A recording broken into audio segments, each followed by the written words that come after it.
Hello, folks. Welcome to episode 42 of the show. Sharad, this time again, I have called it a show. Yeah, it's 2 weeks recording now. I think you should make this a thing now. Welcome to episode 42 of Long Shots, our weekly podcast where we discuss everything under the sun, but try to focus a bit more on business and finance. And lately, we have also been speaking to a lot of other people who are into business and finance at their own end, and it's been quite a ride. So this is Nikhil Arora, and I have with me Sharad Tupran. Before I hand it over to Sharad, friendly reminder to all our listeners: do feel free to subscribe to our channel. We are streaming on Deezer, Spotify, Apple, iTunes. So do subscribe so that you get the nice little notification every time an episode goes live. And yes, Sharad, how's it going, man? It's good. I can't complain. I'm very excited that subsequent to last week, where we had someone from United Nations talking about ecological economics, today we have someone from FinTech. Thank you so much for your time, Mr. Saman Sikka, who's the founder of Squirrel, which is a FinTech platform.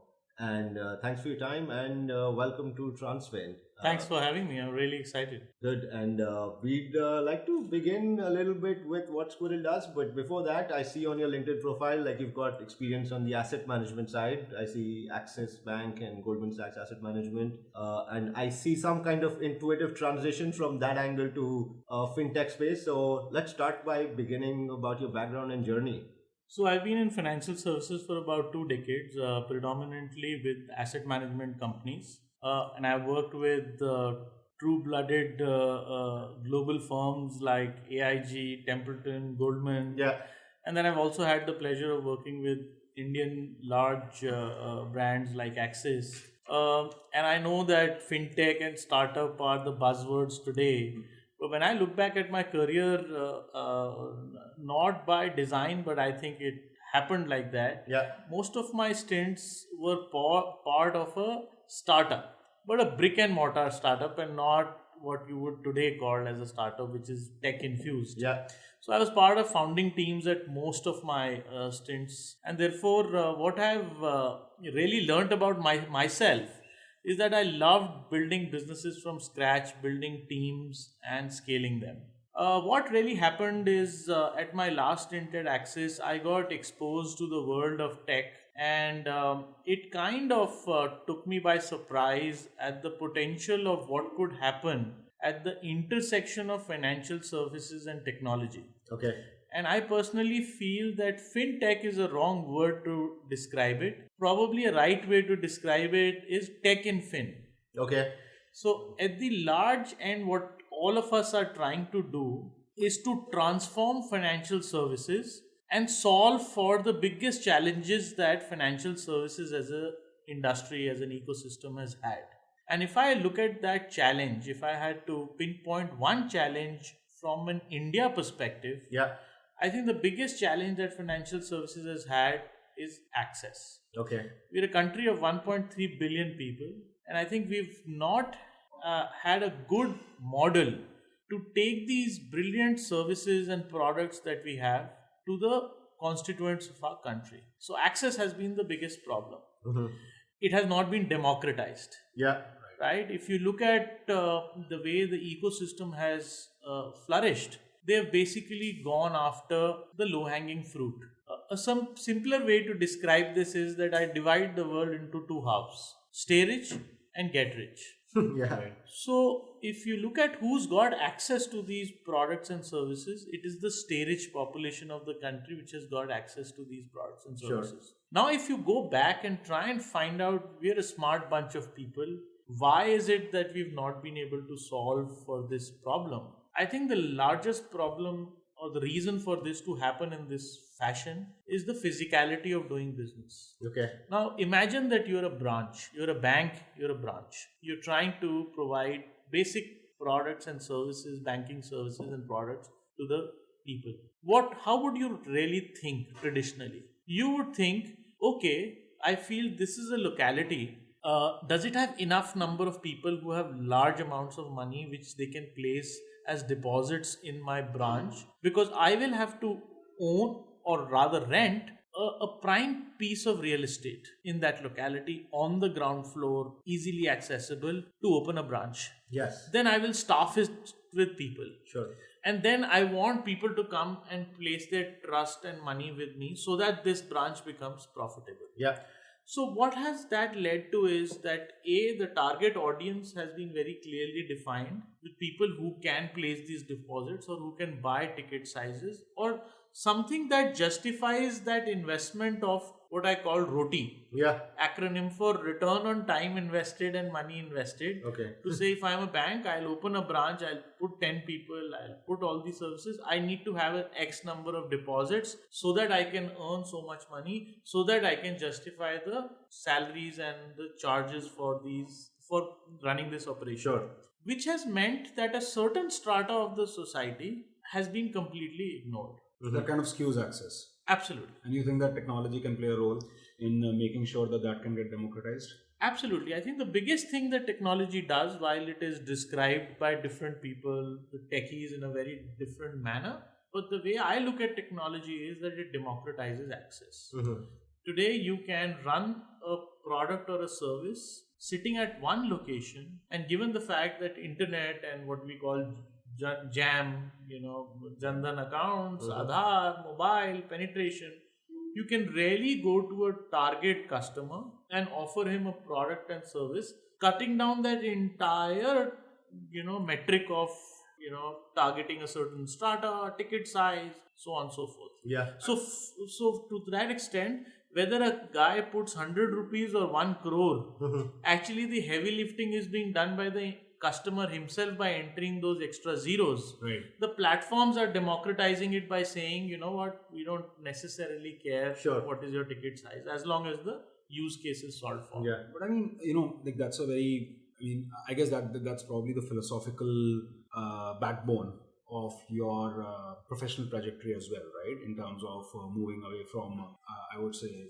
big institutions to getting into the pure play startup space, looking at a retail platform. But like, we can obviously talk about the space, but before that, I just want to step back and like talk about you. Like, someone you have an institutional background, Sure. right? I mean, asset managers, like Yeah. we all know that you kind of deal with the. I have a background in sell-side equity research, So you know. Yeah. He's a former investment banker, so he's sitting somewhere in there as well. Right. So, I mean, from a purely, institutional client paradigm, you've decided to take a conscious move towards, much more like retail, I would say, to a certain extent, mass market, quote unquote. Mass retail. Mass retail, right? Yeah. I mean, the dynamic is completely different, right? Yeah. In terms of even the basic level of awareness, Absolutely.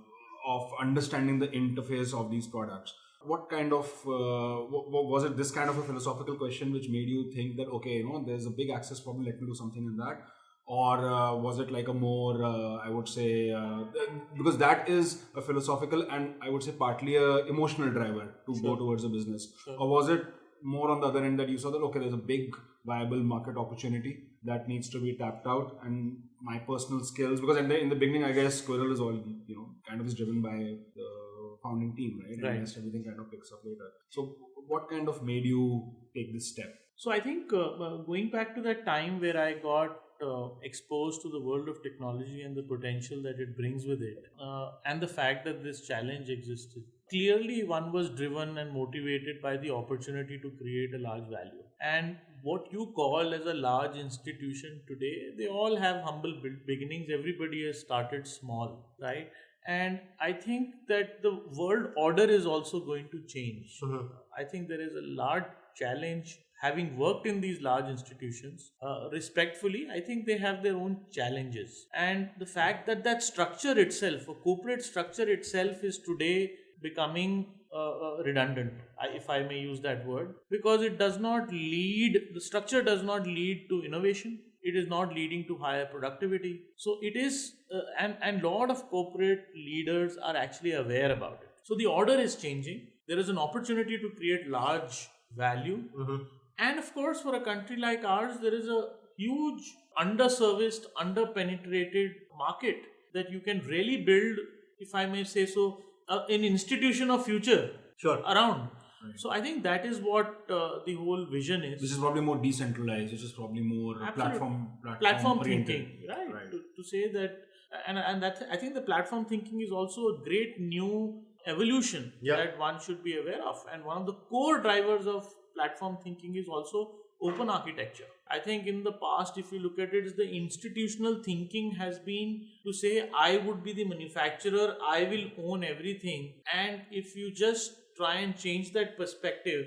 So here is what was essentially happening. Earlier, let's say the aggregators or the distributors were representing the manufacturer to the consumer. And I think the new opportunity is, how do you represent the consumer to the manufacturers? Right. Yeah.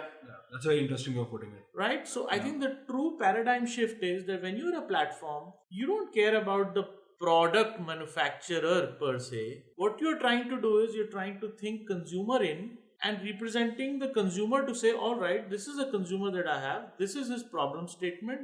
This is the use case. Therefore, now let me find the most relevant, optimal product for him to solve his problem. Yeah.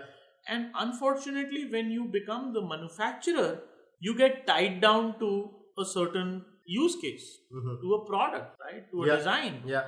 Whereas if you're looking at it from a platform, you don't want to be bogged down with that. You want to be bogged down with the consumer's problem and should be able to be nimble enough to be able to come up with a solution to solve this problem. Yeah, no, that's very interesting, and we think about it from a e-commerce standpoint. We've thought about it from a social media standpoint as well, and you're seeing that thing. But when it comes to fintech, it's a very different angle because the products are display a heightened level of homogeneous. What's it like? Homogeneous. They're homogeneous in terms of. So that becomes a challenge then, right? Commoditized, yeah. Absolutely. So that is the key challenge here, right? Fantastically put. I think what has happened is that in this journey, so there are a couple of perspectives I want to lay out. One, why fintech I feel is different from the rest of the, let's say, a food tech or an e-com or an ed tech, is I think there is a very, very large regulatory overhang on this space. There are already, in some sense, entry barriers. So that is obviously, you can't just dreamy-eyed think of a product in the night, work for 7 days, take a product and really touch the consumer's money. Yeah. Right? Yeah. So there is a huge level of a regulatory challenge that one needs to come with, and therefore far more level of seriousness, capital, evolution that you need to really launch a product or a service. The other problem is, which you rightly enumerated, and I'm remembering one of my earlier conversations before launching the product or even designing the product, we met about 400-500 of our target audience, one-on-one in groups of 2, 3, 4, 5. And I remember this one particular guy, I was generally trying to ask him, what is so fun about shopping? Why do you like these e-com platforms so much? And I really remember it very vividly where he said, everything is about me. The time is of my choosing, color is of my choosing, size of my choosing, payment mode of my choosing, delivery date of my choosing, and delivery mode also of my choosing. Yeah. Right. And when I took all these questions and tried to superimpose on the financial services examples, I found that we were basically offering the same product to him and his dad. Yeah. Right? So we were actually then saying, this is a product, you should buy it. Whereas when I'm saying he, means the consumer of today and the future, he's not willing to buy something just because I'm telling him to buy it. Yeah. He's a DIY user. He wants to be involved in the decision making, right? And he wants control on the experience. Yeah. So pretty much those insights is what we took back at Squirrel. And to be fair, we're not a manufacturer, so we've not been able to change the products too much. Yeah. But what we've been able to do is to build that layer of experience on top of those products before we really straight away show the product. And that's a very fascinating point, because when you were mentioning earlier about if you're a bank, you have to open a branch, and that cost kind of levers down your return expectation. I mean, if you look at countries like, for instance, the UK, we have seen 10 years of challenger banks there, which are pretty much branchless banks. Absolutely. Right? But it's a mixed bag of stories, right? You have a successful case studies coming out of that particular thing. But you also have big issues coming up, because when you go into branchless banking, the entire onus of information then pretty much falls on the customer. Correct. Right? And which probably in an e-commerce product doesn't make that big a role. Right. But when it comes to a financial services proposition, you obviously have a risk of mis-selling and all those kinds of things. Huge ramifications. Right. So I mean, the regulatory overhang from that perspective is understandable, and that's where I guess, like for instance, you not being a manufacturer, I guess a lot of your emphasis goes on making sure that how whatever is actually being sold by the manufacturer via your platform is presented in the most succinct, information-rich manner, so that the customer can make the best decision. Correct? Absolutely, make informed choices, and it is relevant to him, right? I may decide to sell a certain amount of product because of revenue considerations, or even my personal love and passion for a certain type of a product. Right. Yeah. But fact of the matter is, if you have to shed all those inhibitions and love, and basically align yourself with the customer to say whether he really needs it or not. So branchless doesn't mean just distribution. Branchless also means distribution plus Absolutely. that extra level of layer. Absolutely, and that is what is going to be the future. If you're going to just make an offline user an online user, it's probably not going to cut ice. Well, that's the entire philosophy behind Digital India from the government standpoint. That let's just make PDFs and hope that to work. But I mean, that doesn't work. It doesn't. I think certain part of that whole movement I am not somebody of an authority to say is it the right thing or not, but I think the data is in front of all of us that a certain type of adoption driven purely on cashbacks may show us some short-term bouncy and some results, but will it really drive the behavior in a certain manner over a longer period of time? Is something that we get to see, because a lot of the players in the ecosystem say that these are my customers. Yeah.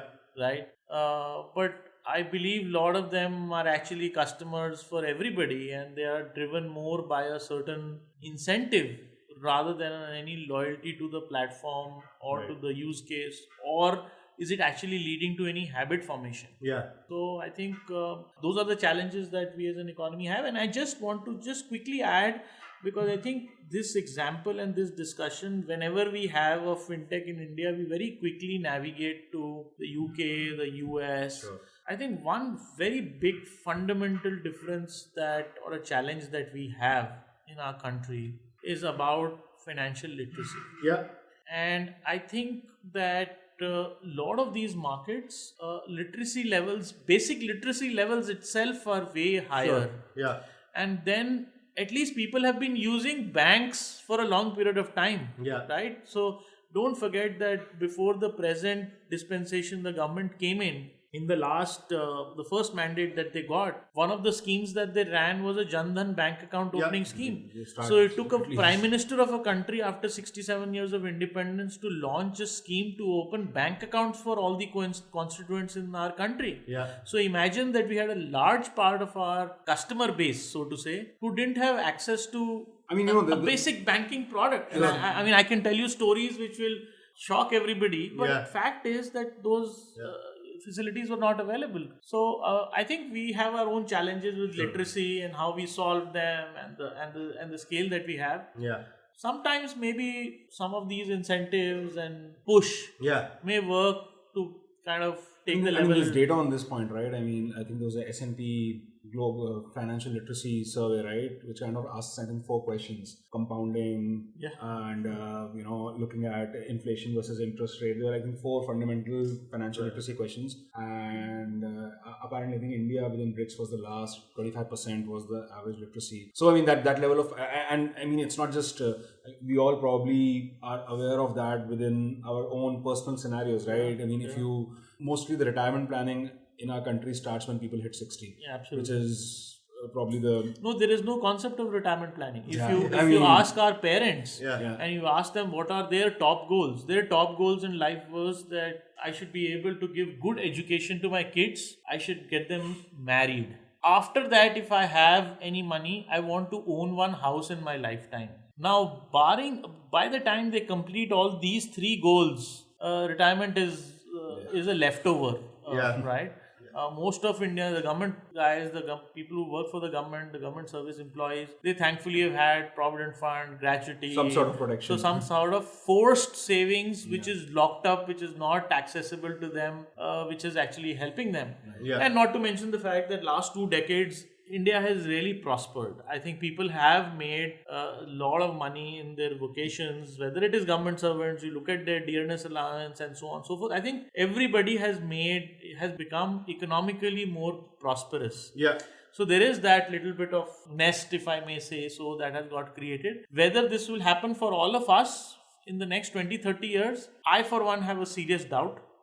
And I think we are looking at a very serious... I guess because there's a difference between doing it passively and doing actively managing your money, right?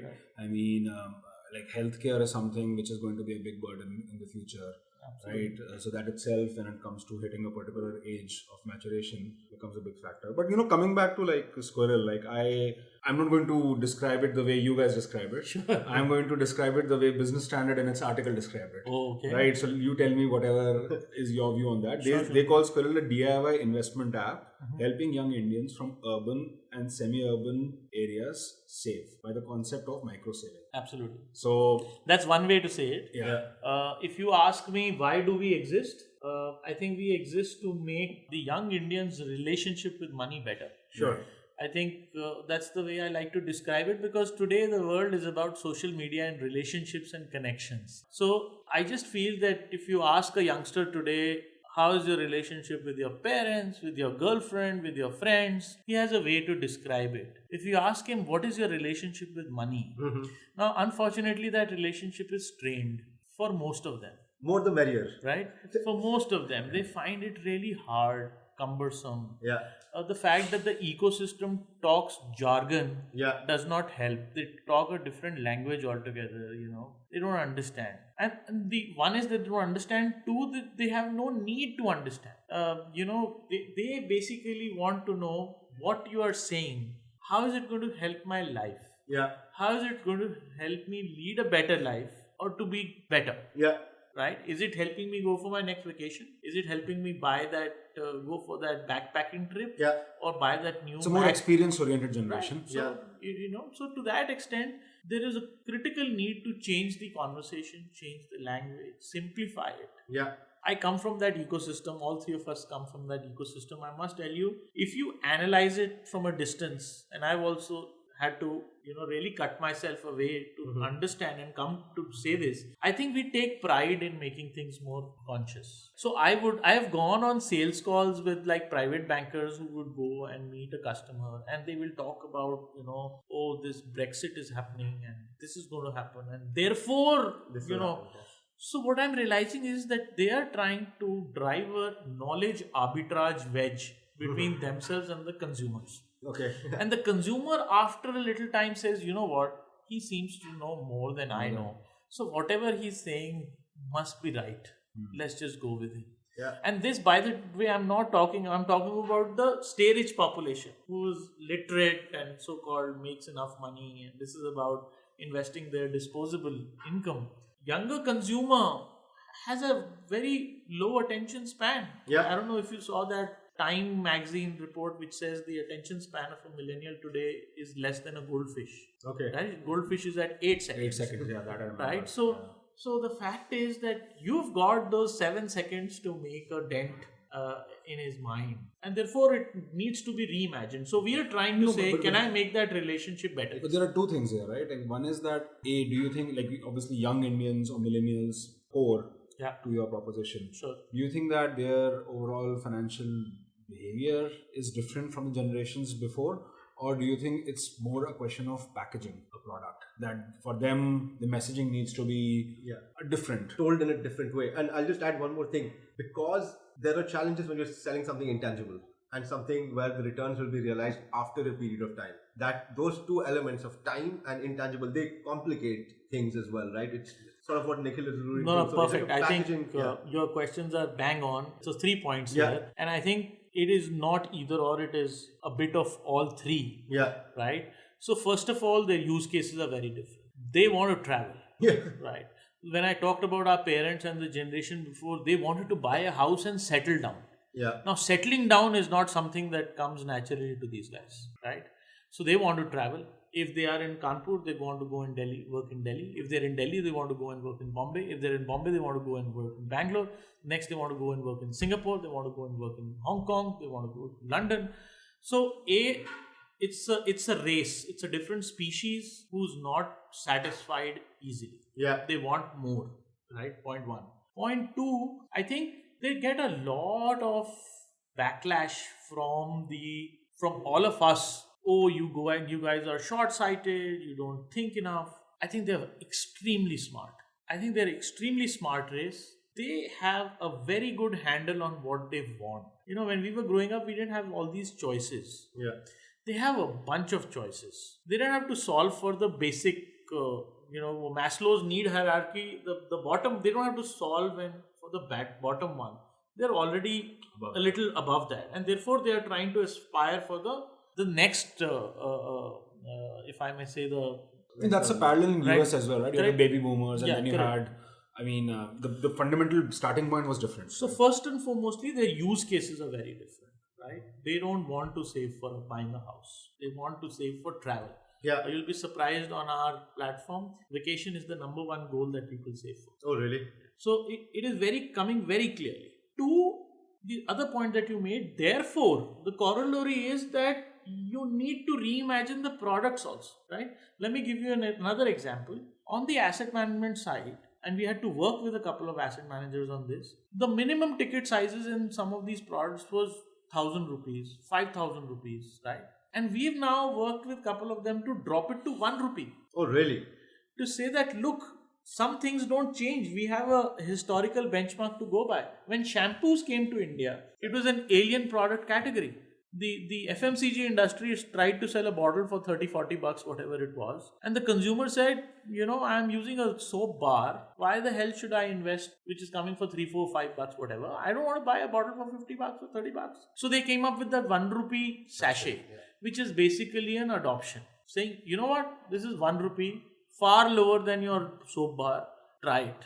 Use it for a day. See what this does. Do you like the experience? And then you do the math. Would you want to buy this 1 rupee every day? Or should you buy a bottle for 25 bucks or whatever? Yeah. So they played it out like that. And they drew really the adoption. Today, I don't think people buy shampoos, barring some use case when it comes in a toiletry kit or something like that, where is a sachet. Yeah. So I think we need to look at it exactly the same way from a product standpoint to say, can we remodel the products such that they perform, they help in adoption? If we keep talking about the large population but keep the product design Doesn't change. Yeah. it's not going to lead to adoption. So there is that part that needs to be really addressed Yeah. very, very seriously. So I think it's a bit of both of these. Yeah. So if you look at household savings rate in India, that has been steadily declining for the last 10 years, right? I think last I checked, it's around 17%. Yeah. Right, and I think a decade ago it was 25 plus. Yeah, it was late 20s. Right. Now, I remember it was above 30 also at a Right. point in time when I started my career. Yeah. Right. So, behavior has changed, right? And that behavioral change has become more aspirational. I imagine there's more focus on spending. Sure. There is less focus on saving. And so your answer to that is that why don't we deconstruct the product itself to kind of fit in that new paradigm? Yeah. Right? How do you guys do it? So again, we are, and there is a conundrum for the economy as well, right? The economy will do well if the consumption increases. So there is a larger agenda that we should increase consumption. I see data points where they say, oh, Indians don't take enough loans, credit card debt to GDP in US is so high, it's very poor in India. Automobile debt to GDP is so high in US, Europe, it's so poor in India. So I think, yes, there is a consumption story that needs to fuel the economy. Point very, very well taken. Products and services need to be bought. But I think the steady drop in savings is a little bit of a dangerous trend for us. I don't know where we should arrest it. But what we are trying to do Probably in the background of not having that kind of a social I would say, protection Right. network, right? I mean, in a country where you actually had that, then Yeah. okay, you spend more, fine. But Correct. in our context, you have to kind of, I guess, Absolutely. Yeah, sorry, please. So what I was trying to say is, so at Squirrel, what we're trying to do is fight that battle Yeah. by saying that, you know what would you typically tell a person who doesn't save? A dad or a grandparent would say, stop spending. Spend less. Yeah. Just spend less. This Yeah. is the easiest way to do that. Now, this generation, you can't tell them. They hate it when somebody else tells them what to do, and especially when they tell them not to do something. Yeah. Right? So we've reverse engineered this to say that why don't we embed ourselves in the consumption story? Okay. So savings is a problem. You find it difficult to save. Why don't we embed ourselves in the spending? So every time you spend, we will invest the spare change. Okay. We will take the loose change and invest it. So the idea is, again, use automation, use technology for it, and take it down to 1 rupee. Yeah. So you took an Uber to work today. You spent $192. $8 will be squirreled away. You took a colleague out for coffee. Bill was 262. 38 rupees will be squirreled away. You went and today bought a pair of Bata shoes for 1,999. 1 rupee will be squirreled away. So the way it has been built is that it is DIY. So the user decides, okay, automate my this to the next 100 or next 500, do it daily or weekly, and then put a cap also. This also came from user feedback. The feature was not there on day 0, but saying if I go bonkers, say spending one day, you don't go bonkers. You put a cap, saying on a daily limit or a weekly, whatever I decide, there should be a cap. Once the user articulates all that, sets it up, then it gets automated from there on. So what we are trying to do is we're trying to build this as a habit and then give a back-end, take the guilt away. Yeah. Yeah. To say, you know what, I'm just spending, I'm not saving. Say, look, while I'm spending, there's also a little bit of saving. And then you create a little bit of a stash at the end of the month. So rather than actually having a mental account, okay, Right. every month I'm going to save X. While actually you spend Y, you end up saving X or a proxy to X. And can I just tell you this, and we've also done this. When we've asked the user, okay, how much do you think you can set aside every month? Right. The answer is, oh, this is very difficult. You know, Yeah. I end up getting cashed out every month. Tell him, okay, start with 1,000 rupees, 2,000. Oh no, that's a large amount of money. I can't do that. But what they are delighted at is when they do this, they're doing 3,500, 4,000, 2,800 rupees. So it is more than what they actually anticipated that they couldn't do. But this loose change story is helping them get there. Yeah. And then it opens up to a minefield of opportunities. Yeah.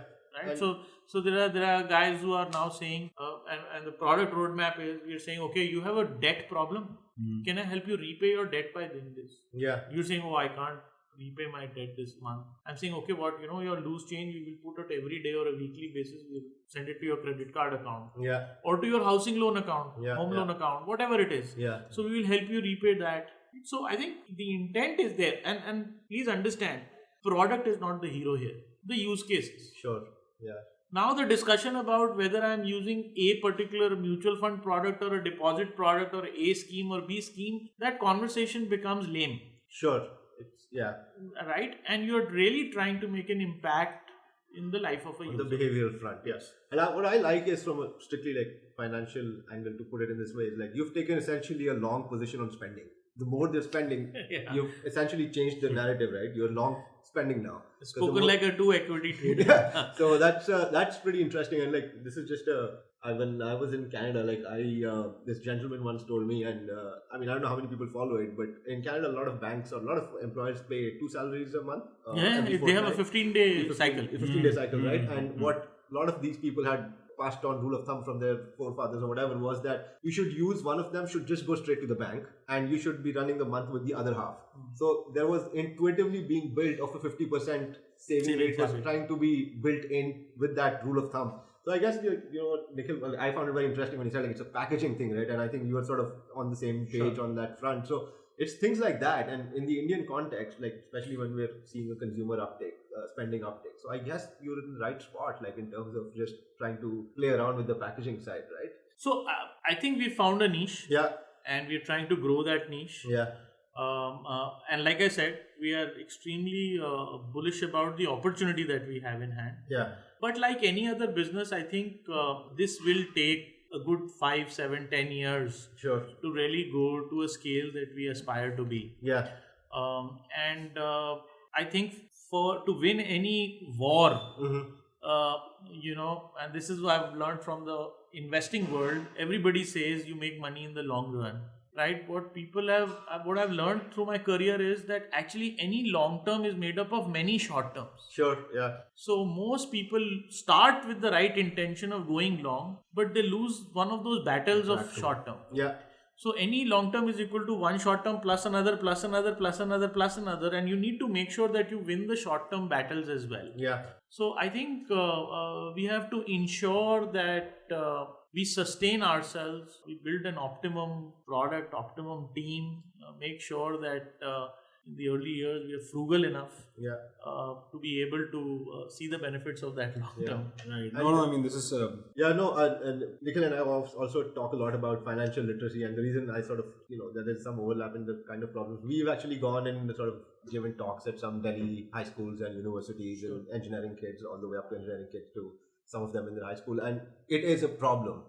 And I come from a personal realization as well. When I lived in the West, I could feel that people of my age bracket were far ahead in terms of being more prudent, understanding savings and understanding financial products out there. And that is something like we try to, what do you think about school education curriculum system? Do you think there is You've touched a raw nerve here. Yeah. I'm a big believer in the fact that while we are putting so much focus on teaching physics, chemistry, math, biology to our kids, you have to understand what is it that they aspire for. At the end of the day, they want to become an engineer or a doctor or a computer scientist to be able to make money. Right? And we run this program called Let's Talk Money, where we go to colleges, schools, corporates, and we do these financial wellness workshop, right? Where the intent is to basically give them 4-5 key insights, actionable and points, secrets to being rich, Yeah. right? And they feel it is so difficult and so on and so forth. So I think financial literacy is something that has to improve at the school level. We need to improve the fact that if it is after they get a job, after they start working, if you're not going to be able to. So this is this thing that I say that the winners of the next century are not going to be the ones who make more money, but the ones who manage what they make better. Right? So if they don't do a good job about learning what they make, managing what they make, it's no point trying to make more money. I mean, no, this is a very... So getting rich is one part, but staying rich is a different ball game. Like I asked this guy the other day, he had been working for, I think, 6-7 years. I asked him, okay, how much is your salary now? He said, now I make 12 lakhs. I said, okay, so when did you start working? 6 years ago. So I said, well, what salary did you start at? I started at 6 lakhs. In 6 years, I've doubled my this thing. So I said, okay, let's take an average of 8 lakhs or 9 lakhs, whatever it is. So 7 9s are 56 lakhs, right? So how much do you have to show for it today?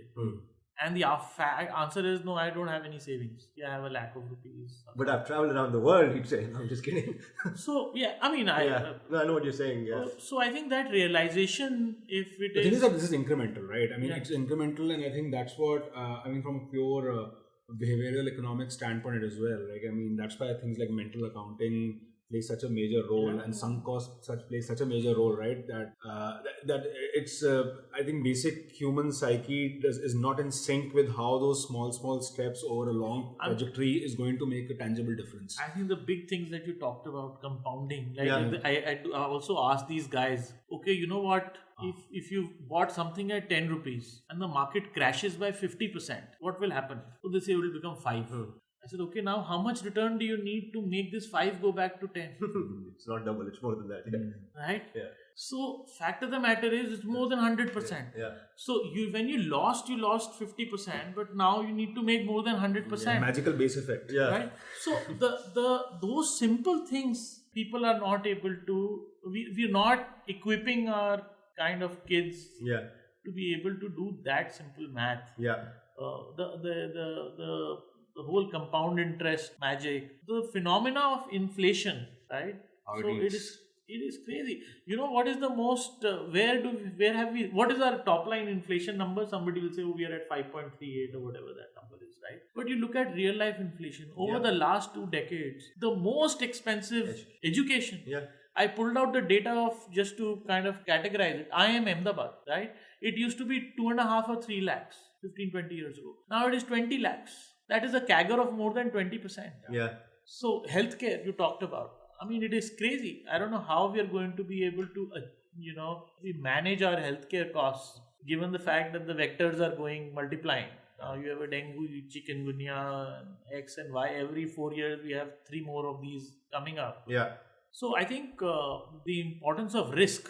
So, and again, I mean, speaking of risk, like you mentioned, I know because as soon as you said that, okay, you are trying to solve the problem by linking consumption to savings, albeit in a small way, in a big way, multiple ticket sizes, right? So I'm sure at the manufacturer's end, I'm pretty sure in the beginning, you must have had a long process to just negotiate, to make sure that the manufacturers are even okay to take those smaller marginal ticket sizes. But I guess now that all of that has been to a fair bit stabilized, what is the asset side here? What is all that money going into? So I think we From talked. Squirrel, Sure. We talked about being open architecture. We talked about being consumer representing the consumer to the manufacturer. So I think the availability of products has never been a challenge. The industry has a full length and breadth of products available. What we've really built is a relevance engine on top of it. To say that if a consumer is coming, and this is my favorite example, if a consumer is coming and saying 2020 March, I want to buy a Harley Davidson. Okay. And another consumer is saying, and I need 5 lakhs, save 5 lakhs for it. And another one comes and says, you know what, I want to get married in March 2020 and I also need 5 lakhs. So first is you need to, at a broad level, understand that you can't be offering any risk to them.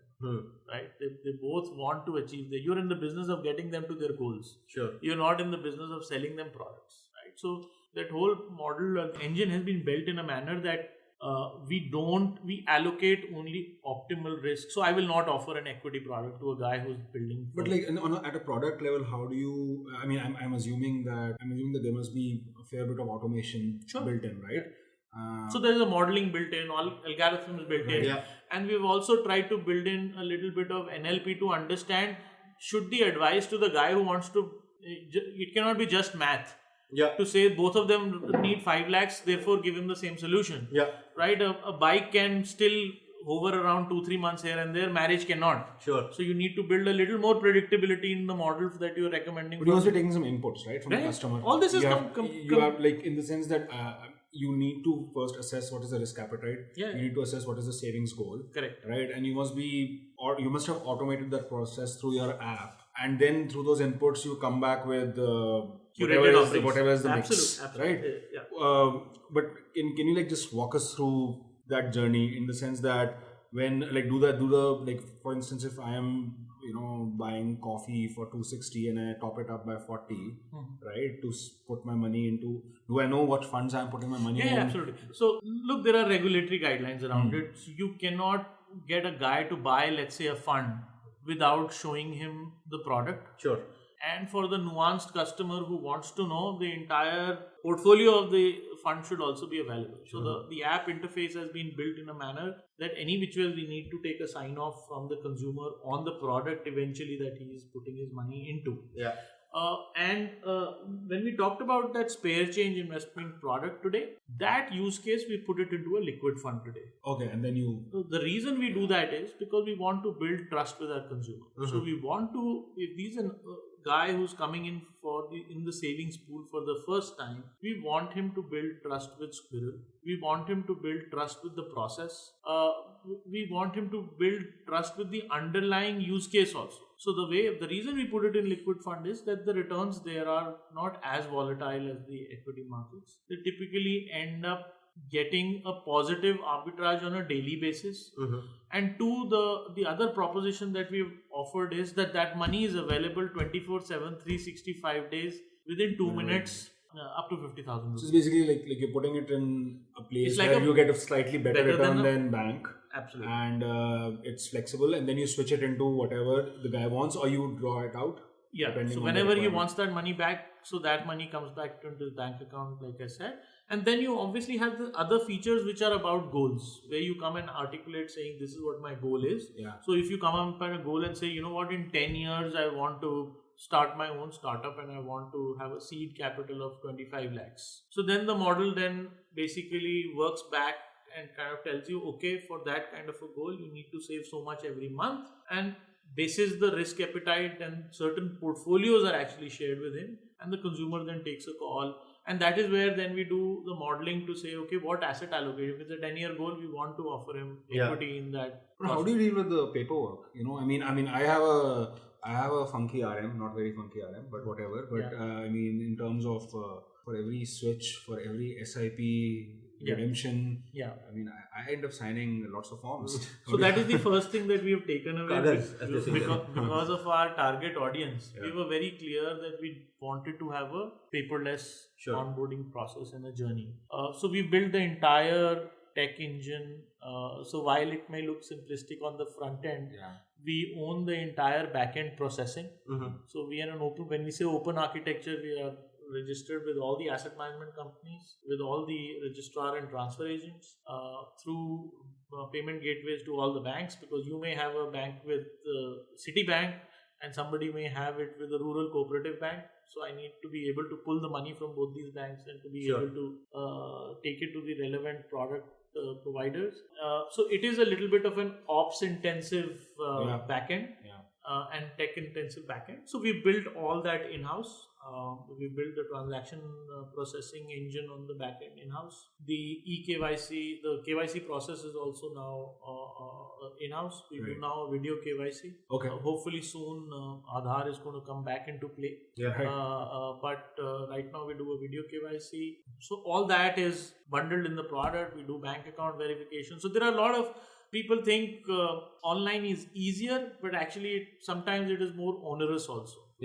Right. So third-party payments are not allowed. So bank account validation is now our responsibility. Right. So we make sure that we do all those checks and balances. But yes, moral of the story is that the process is paperless and automated. Yeah, no, that's excellent. And we're almost nearing an hour, but I definitely want to, we were chatting about it offline. I want to hear your take from a strictly business and commercial standpoint. Vernacular, like especially in a market like India, like it's a, you know, it just multiplies your market size if you go deeper into it. Is that something that, what are your thoughts on that? So, you know, we've been live for a little over 2 years.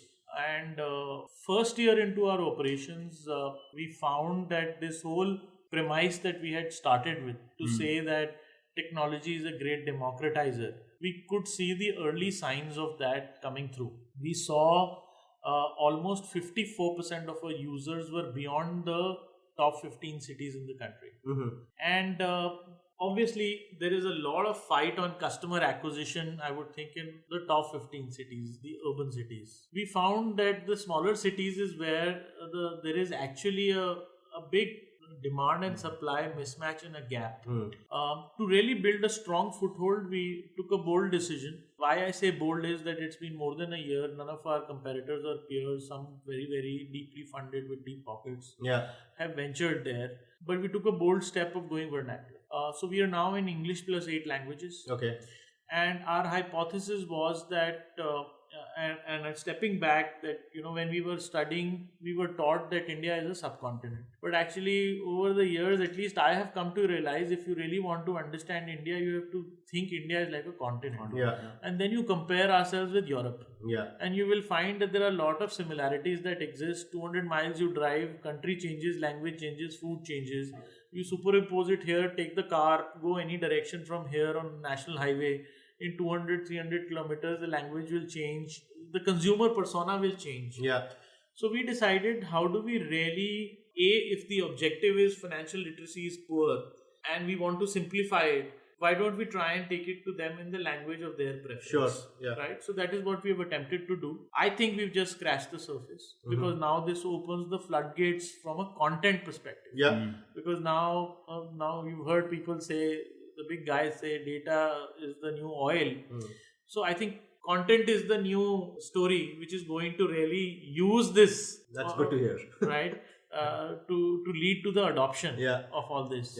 So while you may have a phone and you may have a free internet connection and all that, now content is needed to really drive adoption. And you and I know that the T Series YouTube channel is amongst the number one or the number two channel in the world. It tells you that there is a consumer out there who has the phone, who needs, wherever he is finding content, he's getting online and consuming it. So now from our domain perspective, the responsibility is on us as to how soon can we create that content and engagement with that consumer. So we are really bullish on it, and we think we've just scratched the surface. Big challenge on now to build a completely new content library, so to say, for this consumer segment. But I mean, coming to the overall business model side of things, you're looking at but the nature of your product is such that it is it's not like blatantly saying invest or save. It is kind of I mean, for the lack of a better word, piggybacking off the consumption behavior of the customer. Sure. But I mean, in terms of ticket sizes, you've already mentioned that you are deconstructing it to make sure that it's smaller and more flexible, right? But like when you let's look at 5 or 10 years from now in terms of your broad vision, in terms of the scaling up. I mean, we all know that in terms of either you are a volume player or you're a margin player. Where do you see yourself in this paradigm? Because I'm assuming that when you look at AMCs, when you look at manufacturers, I mean, in terms of the margins, they already are feeling a lot of the pressure, right? There's a lot of regulatory headwinds, right? And in that, you as Squirrel are looking at specific niche pie. Sure. Does that worry you, or do you think that's something that will be compensated by the reach and the breadth of the product in its 5 or 10 year future? So I'm a big believer that God lies in execution. Okay, so I think ideas are available dime a dozen. How well you are able to execute and see that idea through is what defines success. So I have no doubt in my mind that if you have to create value, this is the route that you have to go. Now, how well we are able to execute is on our shoulders and our capability. The other thing that I want to just quickly highlight is we talked about margins and the fact that they are dwindling. I just want to say that this is not just happening in financial services business. This is the new mantra of the business.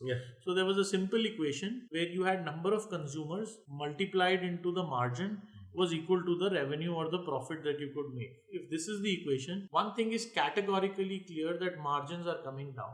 So you have an option either to stay with the same number of consumers and lower margins and make lesser profit or revenue. The other model is that the margins are definitely going to come down. You increase the number of consumers and therefore improve your probability and chances of making money. So margins getting lower is happening every damn place. Whether it is e-com, whether it is food. Today I would argue that the way the food tech is shaping up, it is probably cheaper to order out than cook at home, right? At a certain economic scale. Similarly, it is we are going towards shared housing also now. That's the next buzzword in the next coming 5 years. You see, from co-working, we are going to go to co-living. You will now see a situation where it will be easier for you to just rent a house where everything is taken care of and you focus on your core business of whatever work that you do. So I think margins everywhere are going to shrink. The business will have to be done at scale. The other way to do it is that you understand that, okay, I will be a smaller player and this is the number that I will make, right? So low margins, fewer customers, and the output profit or revenue. That is a very small and beautiful model to say, I'm happy to live within this money and I will go and live in a small town and I will basically survive. I don't have aspirations to do that. There's nothing wrong with that. But I think those are the two choices that are for business models that are emerging, that you stay small, stay happy, or then you try and scale. What about if you go above in terms of customer positioning? Right. I mean, for instance, we look at a lot of robo-advisor platforms, right? I mean, everybody does, right? I mean, they're pretty easy to get your hands on. And one realizes very quickly that as your ticket size grows, trust and relationship and advice becomes more important than automation. Correct. Right? And when you are in the mass market bucket, automation, distribution, convenience plays a bigger role. Right? Because I think it's as you go up the value chain in terms of your own spending power, you care much more about how it's kind of being allocated. Value at risk is much higher. Right. So, I mean, do you think can we see maybe a Squirrel focused on the ultra rich in the future? because you obviously look at, this is a very blue sky question, obviously, yeah. right? Bespoke solutions. Because at the end of the day, you're already playing a lot of emphasis on the content side, on the experience side, on the curation side, right? Which ultimately is naturally valued in the premium belt. Do you see that? Do you see that as a space worth getting into, or you want to focus the next, I would say, short to medium term on the mass market, young Indian urban play? And there's a scale margin trade-off there as well. Right. So I think clearly that's also a large opportunity, and I know there are few players who are trying to go after that opportunity. We don't think we have the right brand and the kind of product positioning to go after that. We are building for a different customer audience altogether, right? And therefore, in our roadmap for the next 3, 4, 5 years, we don't think we will go there. But let me give the other example. What is happening is that those consumers sometimes are also jumping buckets. Mm-hmm. Okay. Right? Yeah.